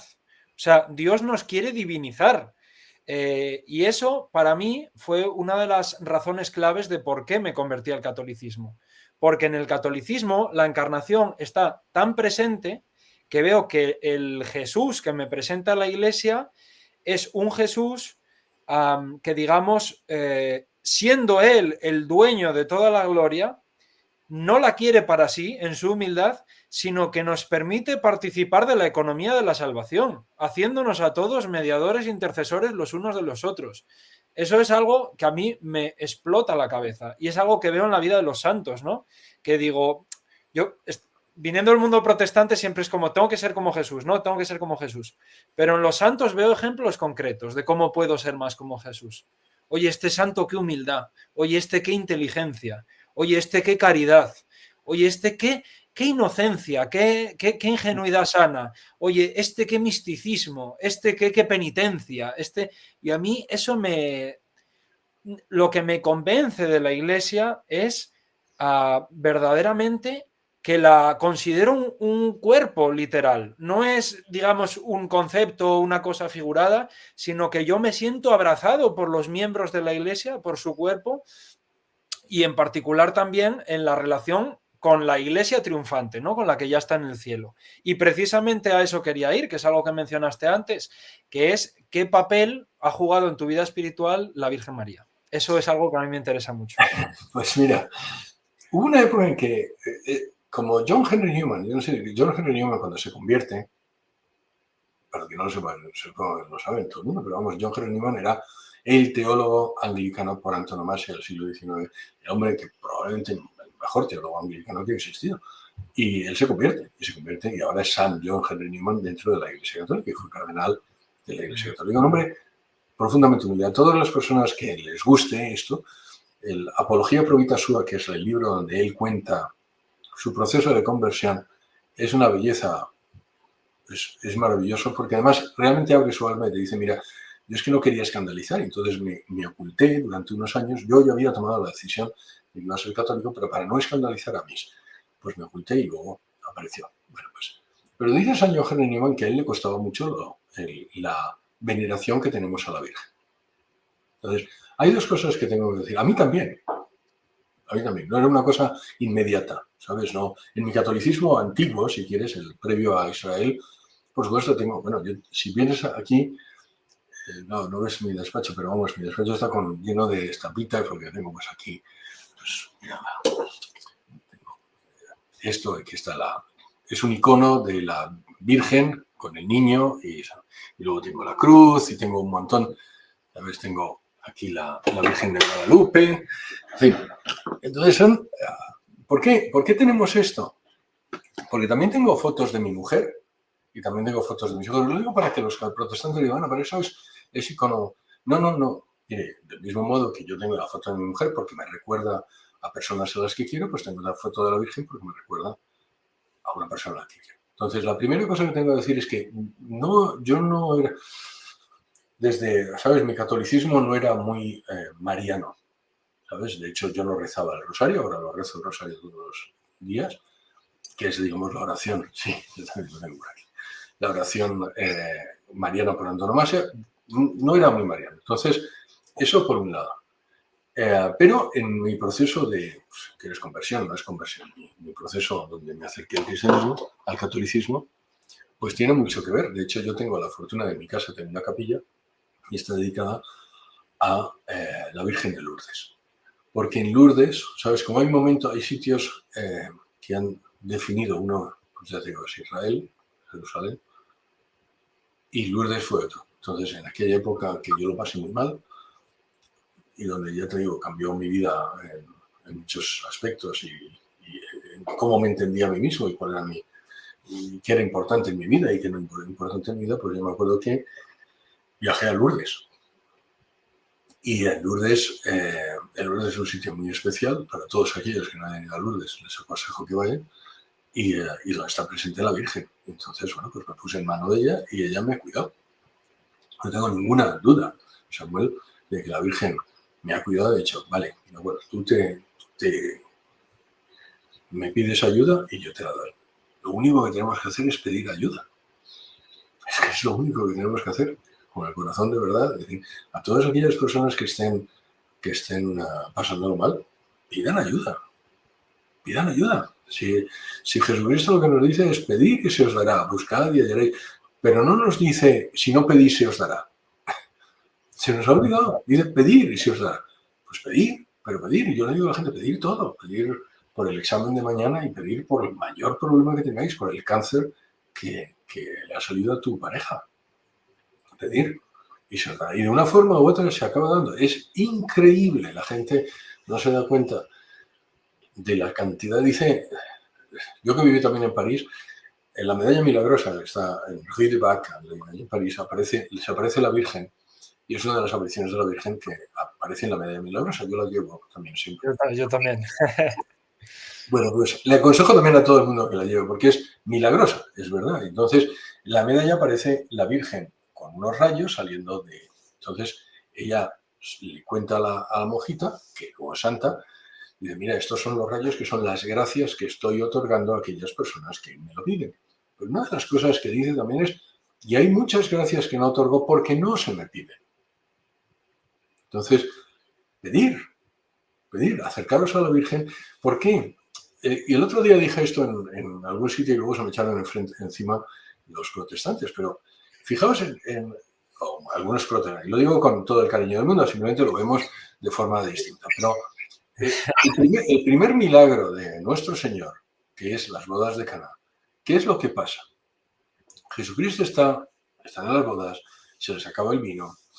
Y esto además se lo digo a mis hijos porque es muy gracioso, para recordarles que le recen a la Virgen. Y le dice la Virgen a Jesucristo, oye, hijo, que se les ha acabado el vino. ¿Y qué dice Jesucristo? Dice, madre, no es mi momento. ¿Y qué es lo que dice la Virgen? Le ignora. Sí, sí, además exagerado, ¿eh? Di lo que quieras, niño, plas, plas. Y se vuelve a los otros y dice, hacer lo que Él os diga. ¿Qué es lo que ha hecho? Lo que ha hecho es, por supuesto que todo esto es dentro del plan, y por supuesto que es para enseñarnos quién es la Virgen. ¿Vale? O sea, lo digo para que los protestantes no saben. Jesucristo, por supuesto que lo sabe, pero es para enseñarnos, pedirle a mi madre. ¿Por qué? Porque ella es la intercesora de todas las gracias. Lo que no puede, cualquier santo lo puede la Virgen. Lo puede la Virgen. Fijaos lo que ha hecho. La Virgen consigue que Jesucristo haga su primer milagro cuando Él mismo ha dicho, no es mi hora. Es decir, insisto, todo esto, bien entendido, le dobla la voluntad, vamos, por supuesto no le dobla la voluntad, pero hace que Jesucristo haga, bueno, pues decírselo. Yo aquí, no lo veis, pero vamos, tengo una imagen de la Virgen, una odigitria, que es una imagen ortodoxa, si quieres, de la Virgen ortodoxa, que está, ¿no? Aquí tengo otro icono de la Virgen, tengo a la Virgen por todos lados. ¿Por qué? Pues porque yo le pido ayuda. Entonces, ¿Qué es la Virgen ahora para mí? Pues es de verdad que es mi madre. O sea, ahora está muy, le rezamos toda la familia juntos, pero no lo era. Ya te digo, era gracioso porque cuando leía a Sir John Henry Newman, me dije, pues yo entiendo, porque no era una, ¿sabes? Igual que los santos, pues tampoco les tenía, ¿sabes? Hombre, existían, ¿sabes? Siendo católico, por los santos, pero no entendía eso de la intercesión de los santos. Entonces, una de las bellezas que tenemos en el catolicismo es la veneración a la Virgen. Quiero decir otro ejemplo, porque también se dice, no puedes adorar. Nosotros no adoramos a la Virgen. Vamos a dejarlo claro, porque no adoramos, veneramos a la Virgen. ¿Vale? Glorificamos a Dios y veneramos a la Virgen. Glorificamos a Dios en ella, porque al final, cuando uno alaba un cuadro, que no deja de ser una creación, una criatura, ¿a quién está alabando realmente? Pues al pintor del cuadro, o sea, el Señor Jesús. Y hay que recordar, Samuel, el otro día estaba leyendo sobre la investigación sobre el libro que estoy escribiendo. La primera oración que aparece de la Virgen es del año 200. Quiero decir, los primeros cristianos también veneraban a la Virgen. ¿Sabes? Es la primera oración de madre, además es una oración que todavía se reza hoy, es del año 200. Entonces, no es que nosotros los católicos lo hayamos inventado en el siglo XVI. No, sí, San Ireneo, que yo creo que es padre apologeta, creo que es del siglo II, San Ireneo dice que es la nueva Eva. O sea, quiero decir, y sí entiende que es nuestra madre, así nos la presenta Jesucristo, y claro que, bueno, hay algunos hermanos separados que dicen Jesucristo es el único mediador. Bueno, es el único mediador en el sentido de la redención, porque Él es Dios y hombre. Si no es Dios no nos puede salvar, si no es hombre no nos afecta, pero cuando yo rezo por ti o tú rezas por mí, todos estamos mediando ante Dios, ¿no? Y la Virgen pues es especialmente mediadora de todas las gracias, en esencia, porque si no hubiera venido de ella al Señor, pues no nos hubiera venido a la salvación. De su fiat, digamos, nos viene Cristo porque Él ha decidido encarnarse, porque Él ha querido venir de ella, y a través de sus oraciones podemos ir nosotros también a Él, ¿no? Por eso es puerta del cielo. Además hay que recordar otra cosa, que la ciencia dice, ahora ha descubierto, que hay un intercambio de células entre el hijo y la madre durante el embarazo. Que eso no se sabía. Lo que demuestra, o sea, ya para los hermanos, es decir, la Virgen llevaría células de Jesucristo. Entonces, desde ese punto de vista, a mí me gustaría preguntarle, bueno, si llevaba células de Jesucristo, es que no era divina. Por supuesto que no era divina, pero lo cierto es que hay un traspaso. Hay esa teosis, esa comunión, digamos, parcialmente, pero ya en la tierra, que es algo muy impresionante. Luego yo creo que de cara a la cuestión mariológica, que se ha convertido en mi tema de estudio favorito, no sé por qué, pero ahora pues me encanta ese tema. Hay unas meditaciones preciosas, un montón de libros de autores marianos. Una de las cosas que me convenció es que lo que más rechazo me causaba de todo en mi proceso de conversión precisamente era la Virgen, y yo me di cuenta de una cosa que animo a cualquier persona a comprobarlo, que es que estudiando la historia de los santos más piadosos, los más penitentes, los que más milagros se les tienen registrados, los más profundos a nivel literario, los más increíbles eran especialmente marianos. Una cosa que me asombró mucho es que tanto esos santos como los católicos que yo conozco, pues hay gente que es más mariana, hay gente que es menos mariana, la gente más mariana que yo conozco es la gente más santa que conozco. Y yo creo que es muy importante el hecho de no abandonar a nuestra madre, que no hay necesidad para ello, y que además pues sí nos perdemos todas esas gracias que ella puede dar, ¿no? O sea, todos damos gracias. Cuando tú das una conferencia y predicas al Señor, pues Dios ha depositado unos talentos en ti y tú estás como miembro de la Iglesia haciendo lo que la Iglesia hace, ¿no? Que es dispensar, distribuir gracias. Pues esto la Virgen cuanto más no lo hará, que representa a la Iglesia al completo, que es el orgullo de nuestra raza, como dice el Antiguo Testamento, y efectivamente como dispensadora de gracia, medianera de todas las gracias, pues no podemos, no sé, no podemos eludir tan grandes regalos sin motivo aparente, ¿no? Decía San Juan Pablo II que a él este libro del Tratado sobre la verdadera devoción a la Santísima Virgen María, de San Luis María Griñón de Montfort, le sacó, fíjate que fue papa, pero le sacó de un estado de escrúpulo. Él también tenía escrúpulo pensando si no sería demasiada la devoción que le estaba dando a nuestra madre y demás. Y después de leer ese libro y hacer la consagración a Jesús por María, luego su lema fue totus tus, a la Virgen, todo tuyo, que es una cosa impresionante. Es una de las bellezas que tenemos también en el catolicismo, que yo lamento mucho que los protestantes hayan decidido dejar, porque no fueron siempre así y no, ¿sabes? Hay que recordar que el protestantismo además se ha ido, ¿sabes? Ha tenido su devenir, pero al principio Lutero también era mariano, hay que recordarlo, pero bueno. Todos los reformadores. Pero lo cierto es que pues han dejado de serlo. Y yo, fíjate, es gracioso porque cuando alguien habla de machismo en la iglesia, yo tengo de mis 7 hijos, 6 son hijas. 6 son hijas y un hijo. Y por cierto, el hijo no es el último, porque siempre digo eso, y esto es eso. No, es el último. Pero vamos, lo cierto es que la iglesia reconoce que solo ha habido un ser humano, al margen de Jesucristo, un ser humano, pero un ser humano, que es bendito entre todos, que es una mujer. El mayor honor la Iglesia se lo otorga a una mujer, no a un hombre. Insisto, excluyendo a Jesucristo, que es Dios. Por otra parte, te escuché en una entrevista que decías, claro, en todo este tiempo y además en el mundo de los negocios, me imagino que sí habrás tratado con mucha gente protestante, y te escuché decir en una entrevista una cosa que me pareció súper curiosa, precisamente hablando de la gracia, ¿no? Que la Iglesia dispensa la gracia. Y la dispensa esencialmente en su modo santificante, la gracia santificante, pues en los sacramentos, ¿no? Y hablabas de la confesión y de que un compañero te había dicho, oye, eso que tenéis los católicos de la confesión es un chollo. Y decías tú, sí, hombre, una porra va a ser un chollo, pero que luego te lo pensaste mejor y dijiste, pues sí, pues tienes razón, pues es un chollo. Sí, eso es exactamente ahí. Se llamaba Lars, él es protestante. Realmente no es practicante, no es, ¿sabes? Es protestante. Es un protestante que yo le tenía que explicar que él creía que Jesucristo era Dios, porque dice, no, nosotros los protestantes no creemos. Y bueno, pues no, yo creo que sí creéis esto, Lars. Pero vamos, lo cierto es que, fíjate, esto me sirve para dar otro ejemplo. Manifestarse como católico en el mundo da lugar a estos momentos de enorme satisfacción, porque la gente se te acerca para aprender, ¿sabes?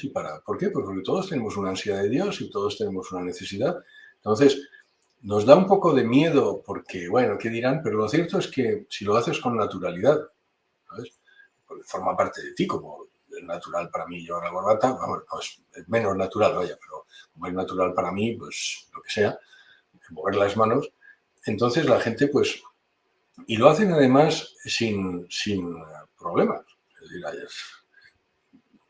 ayer, por ejemplo, estaba en París en una reunión, teníamos una reunión de negocios, entonces estábamos en la comida y yo mendigo la mesa. Entonces, mendigo la mesa, ¿sabes? Y todo el mundo, pues, oye, te respeta. Y luego, además, vienen las preguntas, ¿sabes? Y es el momento donde puedes ayudar a personas porque lo necesitan, no porque te estás metiendo en su vida a mí, si no me preguntan, pero siempre te preguntan. Entonces, Lars me preguntó eso. Me acuerdo que me decía eso. Y dice, bueno, vosotros tenéis ese chollo. Y yo le dije, bueno, chollo, tú por qué no te has confesado, ya sabes colores y tal. Y luego pensé, digo, sí, es verdad, es un chollo. Es un chollo. Lo que Jesucristo nos ha dejado es la pena. Y demuestra también una vez más que eso necesariamente es divino. Porque alguien que comprende también la naturaleza humana, que sabe que la confesión es un momento tan precioso. O sea, yo hoy, como te he dicho al principio, había un joven que se me acercó y dice, bueno, que se quiere bautizar y una de las preguntas que me ha mandado es, oye, ¿me puedo confesar antes de bautizarme? Entonces, le he dicho, no te puedes confesar antes de bautizarte, porque no tienes que estar bautizado, pero lo cierto es que la confesión es, contrariamente a lo que a mí también me enseñaron cuando era pequeño, es un momento de reconciliarse con Dios y además te vas quitándote, llevas un mochilón o mochila grande, pequeña, medio pensionista, pero una mochila y la dejas allí y sales de otra forma. Ahora que además tenemos el año jubilar es la pena, o sea, porque es realmente encima hay que pensar que es que no solo te limpian de tus pecados, sino que limpian lo que se llama también el relato de la culpa y el relato de la pena. Es decir, te limpian y vas directamente al cielo. Eso solo se le podía haber ocurrido a Dios. Es decir, que no, es una de las manifestaciones también. ¿Pero por qué? Porque el ser humano va acumulando eso. Y te lo digo, Samuel, también con la ventaja de haber vivido, por ejemplo, en Israel, cuando los judíos celebran el Yom Kippur. El Yom Kippur es el día del atonement, que llaman ellos. De la expiación. De la expiación. Entonces, una vez al año, van allí y, ¿sabes? Y no están ni siquiera seguros de dejar la mochila, como digo yo. Entonces, muchos judíos modernos, si quieres, lo que recuerdo es que iban al mar, entonces escribían sus cositas, lo ponían en un barquito de papel y lo quemaban, ¿sabes? Como diciendo, bueno, pues ahí dejo todas las basuras que he hecho durante el año, durante un año. Entonces van acumulando, entonces, y estaban diciendo, bueno, a ver si llega Yom Kippur y me quito, y entonces tienen la sensación de haberlo dejado.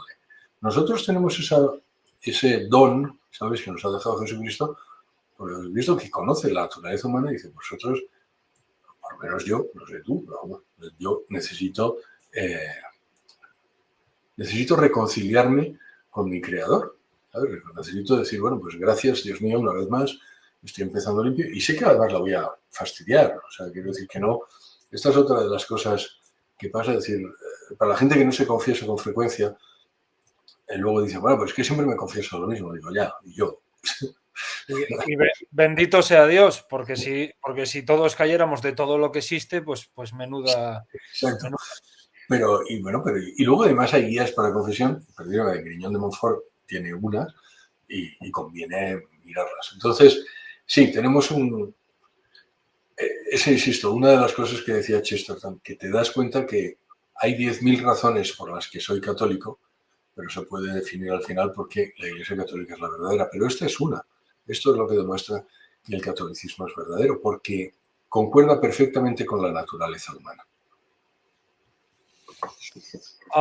Luego, mencionando el Yom Kippur, creo que algo que yo no podría vivir sin ello, ¿no? Porque, bueno, me costaría vivirse la confesión, pero digamos, sin lo que... Bueno, claro, sin la confesión no podría comulgar, pero por lo menos tenerlo ahí, por lo menos tener el sagrario. O sea, lo que yo no podría vivir sin que se hubiera roto el velo, ¿no? Que es lo que ocurre cuando Jesucristo es crucificado en el Yom Kippur, cuando los judíos tenían templo, pues solo el sacerdote podía acceder al Sancta Sanctorum, estaba separado por un velo y solo el sumo pontífice nada más podía acceder, ¿no? Y los demás, pues no. Por fases, pues hasta aquí los no judíos, hasta aquí los judíos, hasta aquí los hombres, hasta aquí los sacerdotes, y solamente el sumo pontífice podía acceder al Sancta Sanctorum, que es donde estaba el tabernáculo, ¿no?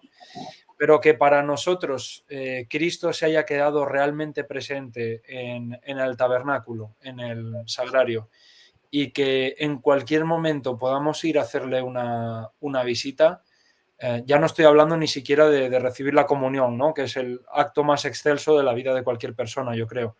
Pero el hecho de... Yo creo que fue, no sé si era Edith Stein, que era judía, y Santa Teresa Benedicta de la Cruz, tomó por nombre. Me parece que ella se había convertido porque vio a alguien hacer una visita al Santísimo y se quedó totalmente impactada. Es decir, vio una señora que pasaba por ahí con sus quehaceres diarios, iba con una bolsa y pues pasó por delante del templo, entró, saludó al Señor 2 minutos y se fue a seguir con su vida. Y eso le pareció tan absolutamente impactante que se convirtió. Es verdad, ¿eh? Pero yo recuerdo cuando yo era joven, yo estaba en un colegio mayor donde tenían el Santísimo presente. Como te he dicho, también tenemos ahora una capilla. Y es eso de simple, y se lo he enseñado a mis hijos, eso, ve y saluda. ¿Sabes? Pasa simplemente, hola, ¿qué tal estás? Eso es, y además te da una ¿cómo diría yo? Una familiaridad con Dios que acaba ayudándote en el resto de tu vida. O sea, no lo haces por eso, pero acabas diciendo, bueno, luego, por supuesto, cuando tienes un problema, pues vas allí, porque lo mismo, ¿sabes? Es como cuando mis hijos vienen aquí, Esto donde estoy ahora es mi despacho, si quieres es la biblioteca de mi casa, pero cuando mis hijos vienen, que por cierto no tardarán, lo primero que hacen es suben, y aunque esté trabajando, pues suben y me vienen a dar un beso. Es lo mismo, o sea, yo le diría a cualquier persona que nos esté viendo, si llegas a tu casa, ya no sé, con tu esposa, con tu cónyuge, con tu madre, con tu hermano, pues lo primero que eso y es de educación, es, oye, ¿qué tal? Que ya he venido. Pues eso es lo mismo. Y esa es una familiaridad que tienes con Dios que es maravillosa, Samuel. Es maravilloso. Y es verdad que eso, el judaísmo, bueno, la verdad es que no lo tiene nadie más que el catolicismo. Una vez más, y eso concuerda también con la mentalidad humana, con lo que necesitamos, que no se le puede haber ocurrido a nadie más que a Dios. Entonces, lo mismo que decías antes, y estaba dando cuenta, en el Yom Kippur, pues sí, de acuerdo, te vas y pides perdón por tus pecados, pero realmente no sabes si estás perdonado. Lo que en la comunión, en la confesión es maravilloso es cuando dice, vete en paz, tus pecados están perdonados. Y te vas y sabes que están perdonados. Entonces, cuando no estás en Te lo dice Dios, por medio del sacerdote, pero te lo dice Dios. Claro, pero si tú no estás... Cuando habías hecho la pregunta, digo, ¿por qué no me puedo confesar yo solo? Pues porque realmente nunca vas a tener la certeza de que tus pecados están perdonados. Oh, por cierto, voy a volver que se me olvidó decir esto. ¿Vale? Yo a veces a veces no, siempre voy a la confesión con una lista. O sea, ¿vale? Porque para que no se me olviden las cosas, porque yo hago listas de todo. Pero vamos, que no hace falta hacer lista, por supuesto. Pero lo cierto es que si no tuviera ese momento de decir, tus pecados están perdonados, vete en paz, yo no sabría que hay ese momento de corte. Y eso es lo que les pasa a la gente, pues que dice que se confiesa, no, yo he pedido perdón, y bueno, ya, pero es que se me olvidó, oh my God. Ese es un cambio de decir, mira, ya estás perdonado, no vuelvas más. De hecho, es otra de las cosas que les suele costar a las personas, porque tienen todavía un algo de culpa. De, no, eso ya es un escrúpulo que no es justo. Tú estás perdonado, Dios está perdonado, no tienes derecho, fíjate, no tienes derecho a recriminarte algo que ya Él que puede te lo ha perdonado. Pues lo mismo pasa con la comunión. ¿Sabes? No es Dios está en todos sitios, es una energía. No, Dios está allí y te está escuchando. Y a Él, ¿sabes? Vas y le saludas, le felicitas, Yo al bautizo de Jesús se nos había olvidado abrir la capilla, hace nada, el día del bautizo de Jesús, y gracias a Dios, ¿sabes? Me acerqué por la noche y estuve diciendo, pues felicitándole, ¿sabes? Pues, ¿por qué? Pues porque tienes una relación con Dios de familiaridad. Creo que era un monje oriental que le habían preguntado que por qué si Dios está en todas partes, tenemos que ir a la comunión a recibirlo, ¿no? Y decía él, bueno, la atmósfera entera está llena de humedad, pero si quieres agua vas a una fuente. Ah, mira, muy buena respuesta. Sí, sí. Muy buena respuesta.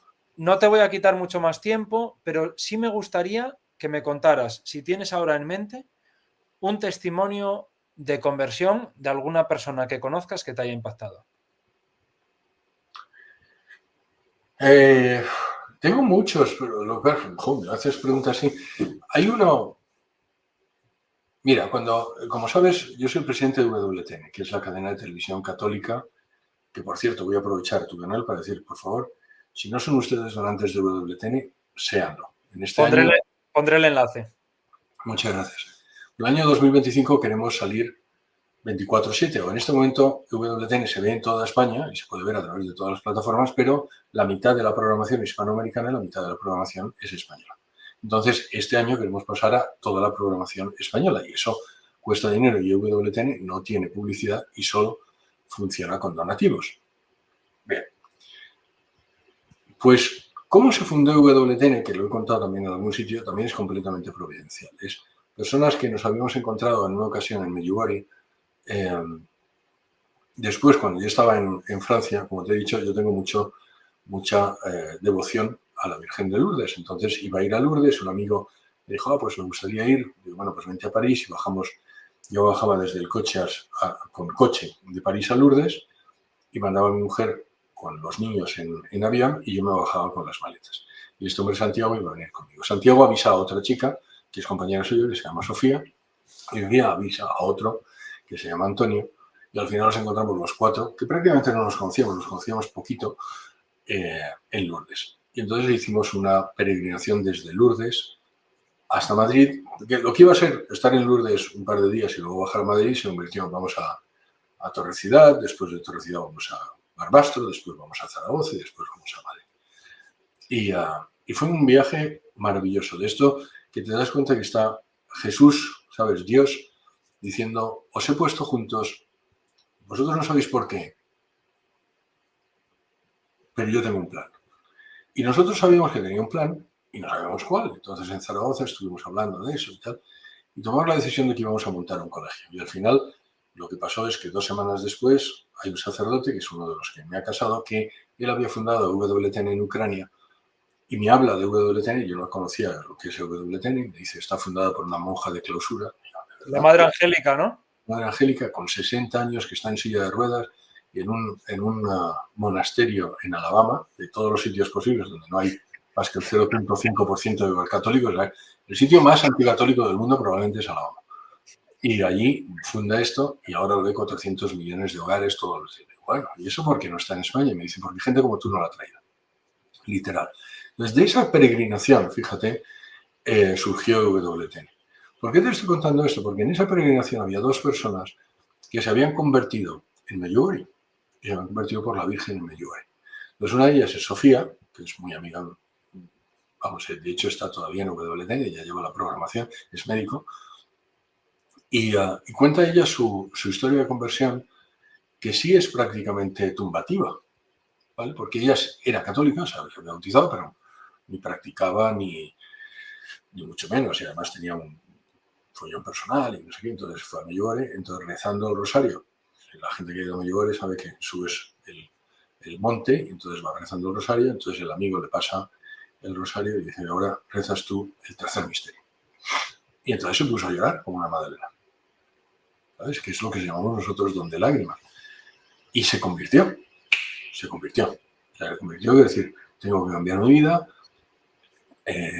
Jesús es mi Salvador, la Virgen me quiere, lo que hemos estado hablando todo, me quiere y me quieren, y estoy haciéndoles mal, y me quieren y me están tiran de mí, y eso es lo que hay que hacer.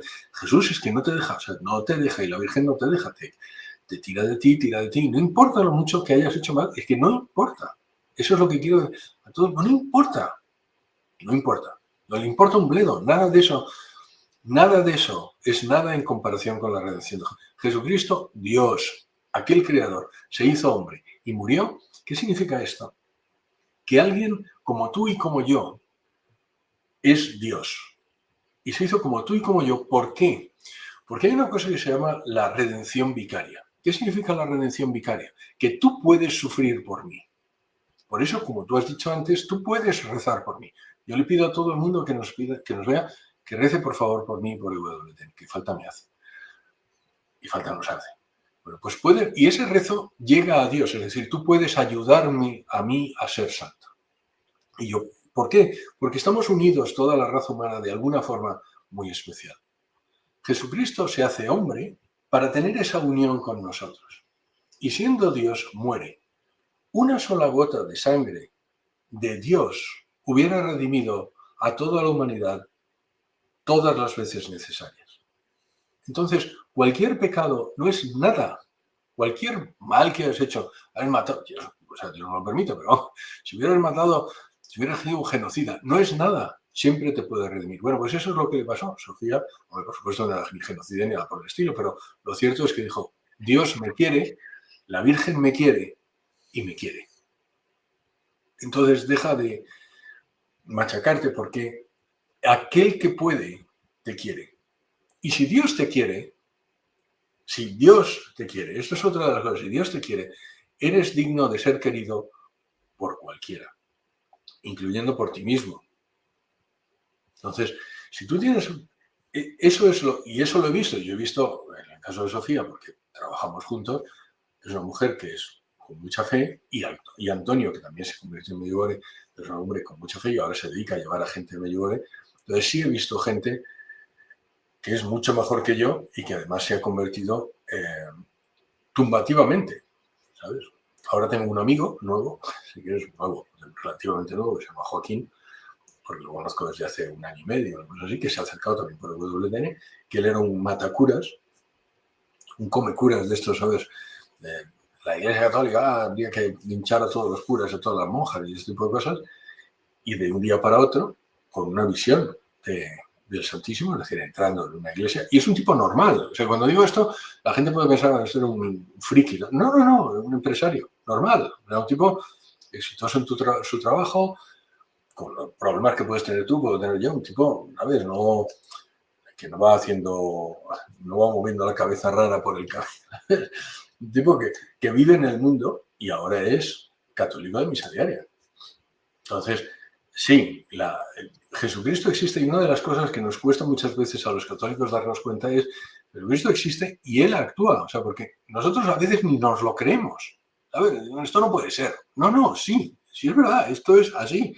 Lo que te decía antes al principio de decir, bueno, pues Jesucristo ni actúa mucho ni actúa poco. No, actúa mucho y actúa en cada una de las vidas si le dejas.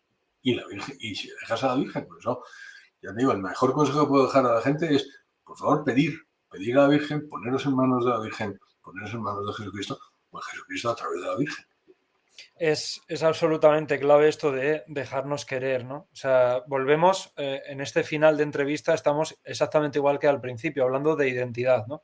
Si todos fuéramos conscientes de que Dios nos ama, Dios, o sea, Dios me ama a mí, Dios me ama. Si yo fuera plenamente consciente de lo que esas palabras significan, ¿cómo viviría? ¿Cómo viviríamos todos si tuviéramos en la cabeza todo el tiempo presente que Dios todopoderoso y omnipotente y creador del cielo y de la tierra, Dios me ama a mí y además, Samuel, individualmente, porque cuando la gente dice a mí me ama a mí a todos mis compañeros. No. A ti, Samuel. Y si yo, José Carlos, no existiera, te amaría exactamente igual. Y si solo tú existieras en la humanidad, hubiera Samuel, muerto por mí. A ti, solo a ti. Entonces, a cada uno individualmente. Y nos ha elegido, y esto también es lo que dice la ciencia, hace 13.700 millones de años, Dios me pensó. Dios me pensó. Como para Él no existe el tiempo, Dios me piensa. ¿Vale? Y eso es lo que dice la ciencia. Como para ese ser que creó el tiempo y el espacio no existe el tiempo y el espacio, Dios me piensa. Pero me pensó y me quiso. Dijo, no, yo quiero a José Carlos. Y quiero a ese José Carlos. Con esas cosas buenas y esas cosas menos buenas. Y luego ya no solo de cara a nosotros mismos, ¿no? Sino cómo nos trataríamos los unos a los otros. Sí. Oye, decimos, oye, cuidado con este que su padre es guardia civil, pero no decimos, oye, cuidado con este que su padre es Dios. O sea, si pensáramos así, ¿verdad? Si viéramos si viéramos a las personas no con ira, no con envidia, no con lujuria, sino esta persona es hija de Dios, es hija amada de Dios, ¿cómo seríamos, no? Y pues nada, muchísimas gracias, José Carlos, por tu tiempo. He de decir que esto es una invitación también a todos aquellos que sean católicos y que amen al Señor para hacer su apostolado, especialmente a los que estén confirmados. La confirmación es un compromiso de ir al mundo y de predicar lo que hemos visto y lo que hemos vivido. Y muchísimas gracias a todos por vuestro tiempo. Que Dios os bendiga. Dad gracias al Señor porque es bueno. Porque es eterna su misericordia. En el nombre del Padre, y del Hijo, y del Espíritu Santo. Amén.